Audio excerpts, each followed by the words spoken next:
अनेक आयुर्वेदिक औषधे तयार करण्यासाठी गाईचे तूप वापरले जाते.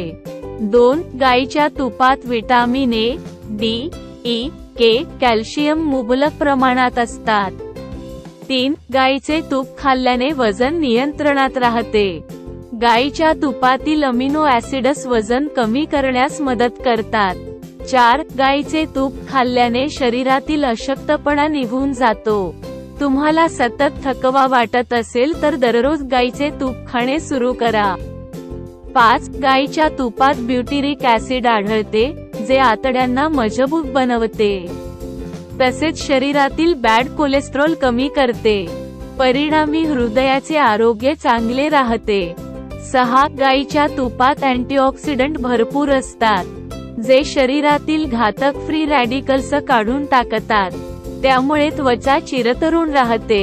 गाईचे तूप खाल्ल्याने त्वचेतील आर्द्रता टिकून राहते. त्यामुळे त्वचा चमकदार व तुकतुकीत दिसते. 7. गाईच्या तुपात अँटीऑक्सिडंट असतात, जे कॅन्सर निर्माण करणाऱ्या फ्री रॅडिकल्सला रोखतात तसेच हृदयविकार येऊ देत नाहीत. 8. गाईच्या तुपाचे नियमित सेवन केल्याने आतड्यांची हालचाल नियमित होऊन बद्धकोष्ठतेचा त्रास होत नाही. खाल्लेले सहज व चांगले पचते. 9. गाईच्या तुपातील कॅल्शियम हाडांना मजबूत बनवते. हाडांची घनत्व वाढवते. परिणामी सांधेदुखी, हाडाचा कटकट आवाज हे त्रास कमी होतात. हाडे पोकळ झाली असतील तर आहारात नियमितपणे गाईचे तूप वापरावे. 10. गाईच्या तुपाचे नियमित सेवन शरीराची रोगप्रतिकार शक्ती वाढवते. सर्दी, ताप, खोकला असे संसर्गजन्य आजार सहजासहजी होत नाहीत. 11. मोतीबिंदू सारखा आजार गाईच्या तुपाचे नियमित सेवन केल्या रोखता येतो. 12. कोरड्या त्वचा असेल तर रात्री झोपताना त्वचेला मॉइश्चराईज करण्यासाठी गाईचे तूप आवर्जून वापरा.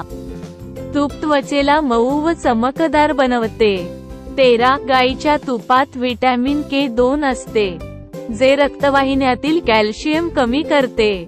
त्यामुळे धमन्यांचे कॅल्सिफिकेशन होत नाही, अर्थात धमन्यांत कॅल्शियम साठून त्या ताठर व कडक बनत नाहीत. 14. डायबिटीस म्हणजेच मधुमेह झालेल्या व्यक्तींनी गाईच्या तुपाचे सेवन करण्यास हरकत नाही. गाईचे तूप इन्सुलिनचा प्रतिकार कमी करण्यास तसेच वजन नियंत्रित ठेवण्यास मदत करते.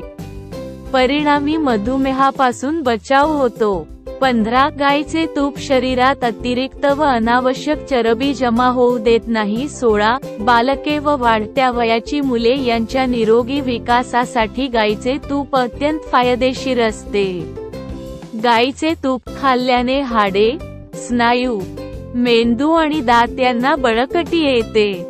17. गरोदर महिलांनी गाईचे तूप आवर्जून खावे. गर्भावस्थेत गाईचे तूप खाल्ल्याने महिलांना चांगले पोषण मिळते. गाईच्या तुपातील नैसर्गिक जीवनसत्त्वे, खनिजे गर्भातील बाळाचा विकास घडवून आणतात. गाईचे तूप गरोदर महिलांनी खाल्ल्यास कमी वजनाचे बाळ जन्मास येत नाही. 18. ऑपरेशन म्हणजेच शस्त्रक्रिया झाल्यानंतर शरीराची झीज भरून काढण्यासाठी आहारात गाईच्या तुपाचा आवर्जून वापर करावा. ऑपरेशनमध्ये शरीराची झालेली हानी तूप खाल्ल्याने लवकर भरून निघते.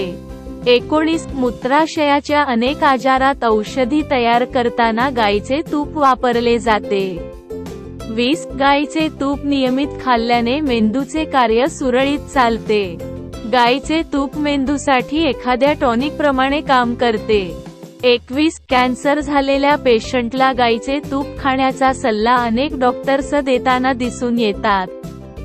गाईचे तूप कोणी खाऊ नये? कावीळ सारख्या आजारात गाईचे तूप खाणे वर्ज्य असते. ओटी पोटात दुखत असेल तर गाईचे तूप खाणे टाळावे. ब्लड प्रेशर म्हणजेच बीपी वाढलेला असेल तर गाईचे तूप खाऊ नये. शुद्ध तूप कसे ओळखावे? शुद्ध तूप रवेदार असते, त्याला छान सुवास येतो. पांढरे शुभ्र तूप म्हशीचे तर पिवळसर छटा असणारी गाईचे असते. तूप आणि भेसळ. तुपामध्ये अनेक प्रकारची भेसळ केली जाते. जसे की कानपूर हे चमडे उद्योगासाठीचे प्रसिद्ध ठिकाण आहे. येथे जनावरांच्या चरबीपासून तुपासारखा पदार्थ तयार केला जातो. ही चरबी 300 ते 400 रुपये किलो दराने विकली जाते. या चरबीची तुपामध्ये सर्रास भेसळ केली जाते. म्हणूनच शक्यतो तूप घरीच तयार करावे किंवा एखाद्या गोशाळेमधून खरेदी करावे. सध्या देशी म्हणजेच गावरान गायी आढळत नाहीत. गीर गाय ही देशी गायींपैकी एक. या गायीचे तूप महाग मिळते, परंतु त्यामध्ये पोषणमूल्य तितकीच जास्त असतात.